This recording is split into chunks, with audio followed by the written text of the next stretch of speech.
Selamat Paskah Bapak Ibu Saudara. Berbeda memang pelaksanaan ibadah Paskah kita di tahun 2020 ini. Tapi saya percaya tidak akan mengurangi sukacita iman kita merayakan Paskah. Karena justru lebih terasa bagaimana Paskah yang bisa dilaksanakan di keluarga kita masing-masing. Mari Bapak Ibu Saudara kita memperhatikan dengan seksama bagian Alkitab yang menjadi perenungan kita di hari Minggu Paskah ini. Melalui Markus atau Injil Markus 16 ayat 1 sampai ayatnya yang ke-8. Dari bacaan Alkitab ini Bapak Ibu Saudara, saya memberikan tema siapa yang akan menggulingkan batu itu bagi kita. Sekali lagi temanya adalah siapa yang akan menggulingkan batu itu bagi kita. Memang sebuah pertanyaan Bapak Ibu Saudara. Menarik untuk menjadi perenungan kita di hari Paskah kali ini adalah 3 sosok perempuan, yakni Maria Magdalena, Maria Ibu Yakobus, dan juga Salome. Ketiga perempuan ini masih dalam suasana duka, sedih, dan barangkali mungkin menangis karena kematian atau ditinggalkan oleh orang yang mereka kasihi, yaitu Yesus. Di pagi-pagi benar, pada hari pertama minggu itu setelah matahari terbit, mereka ke kubur dengan kerinduan untuk meminyaki Yesus dengan rempah-rempah yang telah mereka beli sebelumnya. Itu pernyataan atau kita bisa baca di ayat 1 dan ayat yang kedua. Yang pasti saudara-saudara bahwa salah satu di antara 3 perempuan itu, yakni Maria Magdalena, tahu persis di mana Yesus dibaringkan atau di mana Yesus ditempatkan. Kita bisa baca atau kita bisa lihat di pasal yang ke-15 ayat yang ke-47 sebelum pasal 16 yang kita baca hari ini. Maria Magdalena bersama dengan Maria Ibu Yoses melihat di mana Yesus dibaringkan. Dengan demikian bahwa Maria Magdalena tidak mungkin berbohong. Karena dia adalah saksi utama di mana Yesus dibaringkan. Bapak Ibu Saudara yang dikasihi oleh Tuhan. Sebelum mereka tiba di tempat atau di kubur Yesus, terjadi percakapan di antara mereka bertiga. Dan percakapan ini penting untuk kita perhatikan Bapak Ibu Saudara. Apa yang mereka pertanyakan? Siapa yang akan menggulingkan batu itu bagi kita? Siapa yang akan menggulingkan batu itu bagi mereka bertiga sebagai wanita, sebagai perempuan. Karena di ayat 4 juga dikatakan bahwa memang batu itu sangat besar.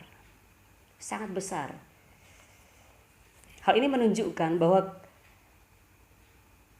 ketiga perempuan ini tidak mampu atau mustahil bagi mereka untuk dapat menggulingkan batu yang sangat besar itu. Tidak mungkin.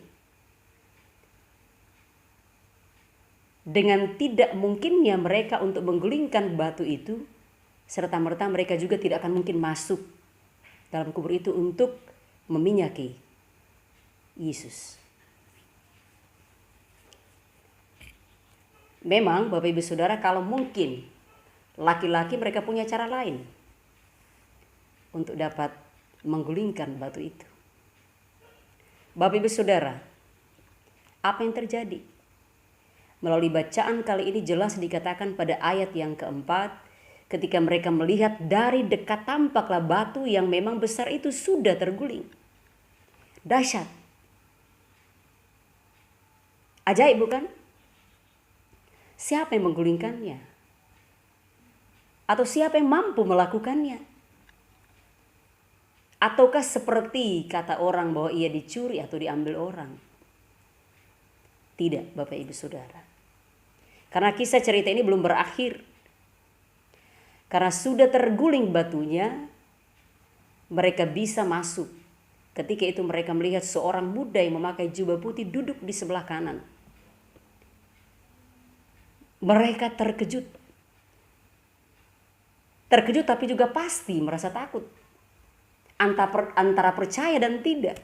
Siapakah dia yang mereka lihat? Karena itu orang muda itu berkata, jangan takut.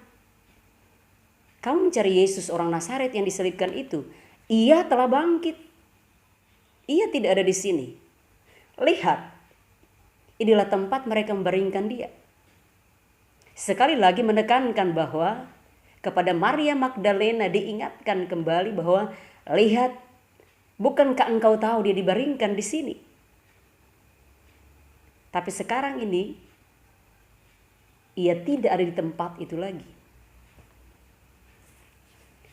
Bapak Ibu Saudara yang dikasihi Tuhan, hal penting yang ingin saya katakan adalah kebangkitan Yesus ditandai dengan mujizat, yaitu batu besar yang sudah terguling.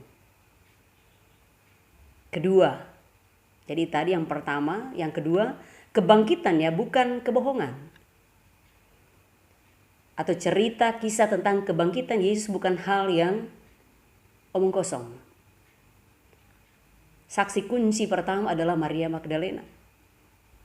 Tahu di mana dia dibaringkan dan tahu ketika dia hadir di sana mayatnya tidak ada lagi.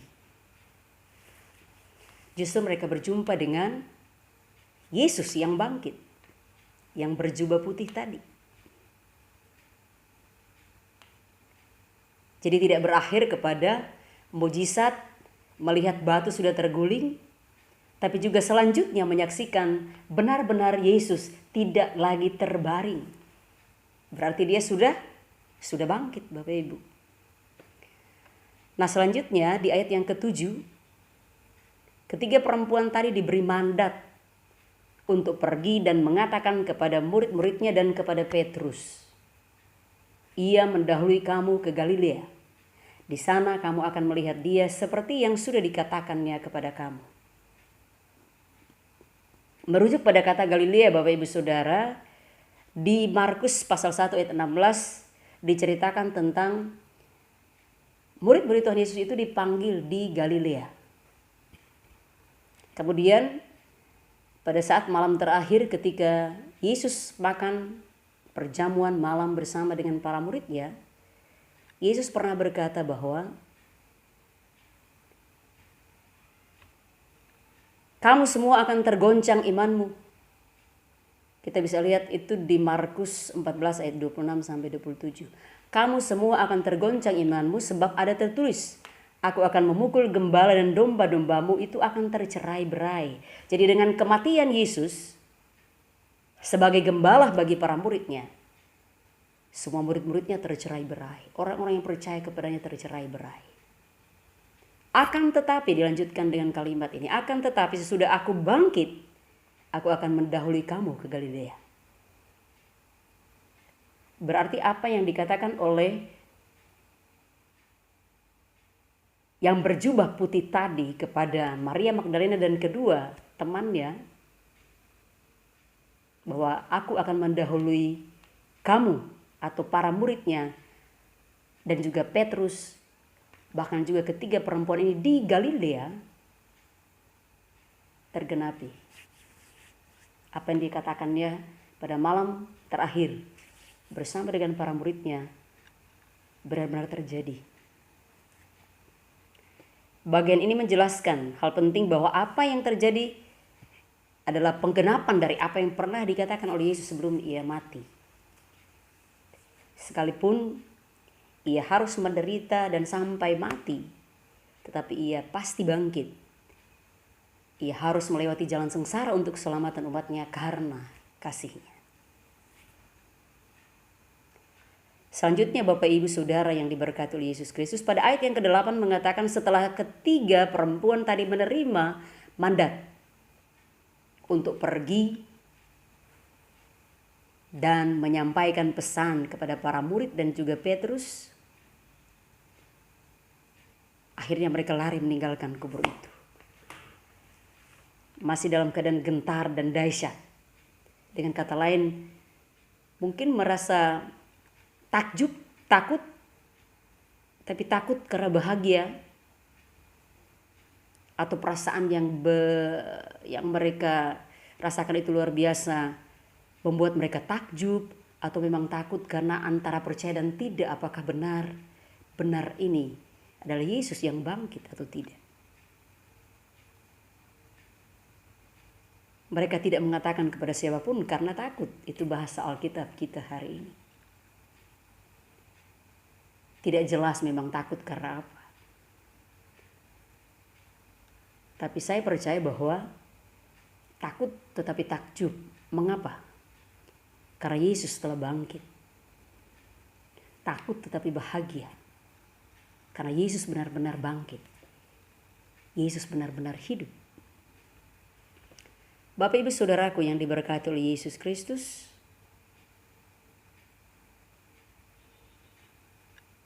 pertanyaan ketiga wanita ini memang penting. Saya ngulang lagi yang dari awal tadi.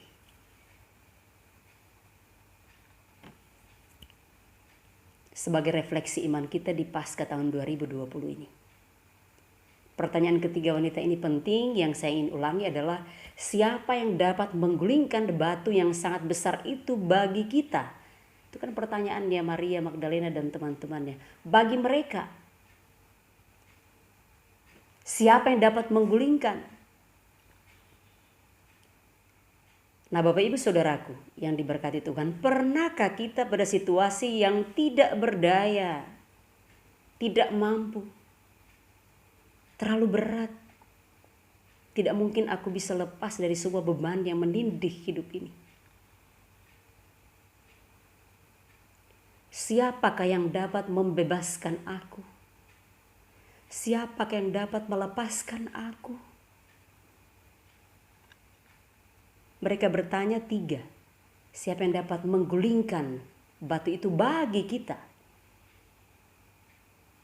Bagi Bapak Ibu Saudara dan saya, siapakah yang dapat melepaskan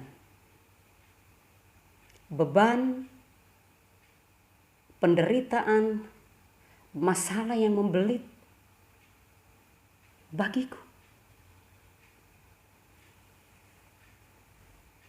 Bapak Ibu Saudaraku, percayakah kita bahwa tidak ada yang mustahil bagi Tuhan? Mengapa? Karena Ia hidup, Ia ada, Ia terus berkarya. Kebangkitannya bukan hanya terjadi di masa Maria Magdalena dan kawan-kawannya. Hari ini kita boleh berkata dengan iman, Ia bangkit, Ia hidup.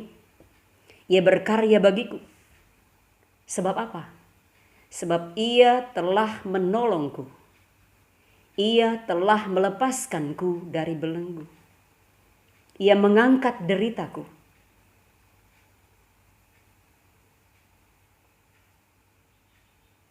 Apakah saya salah, Bapak Ibu Saudara? Apakah kita tidak pernah merasakan bagaimana lawatan Allah di tengah-tengah ketidakmampuan dan kekhawatiran kita, di tengah-tengah ketidakberdayaan kita?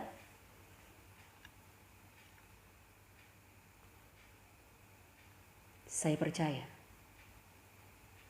Bapak Ibu Saudara mengatakan dengan iman, ya, saya banyak kali merasakannya, banyak kali menerima pertolongan dari Tuhan.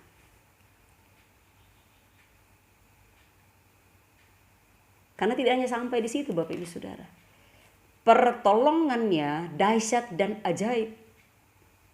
Dia punya cara tertentu untuk menolong kita dari suasana yang membelit. Kita hanya bisa kagum. Kita hanya bisa tertunduk, tapi hati kita terangkat kepada Allah. Dahsyat Engkau Tuhan.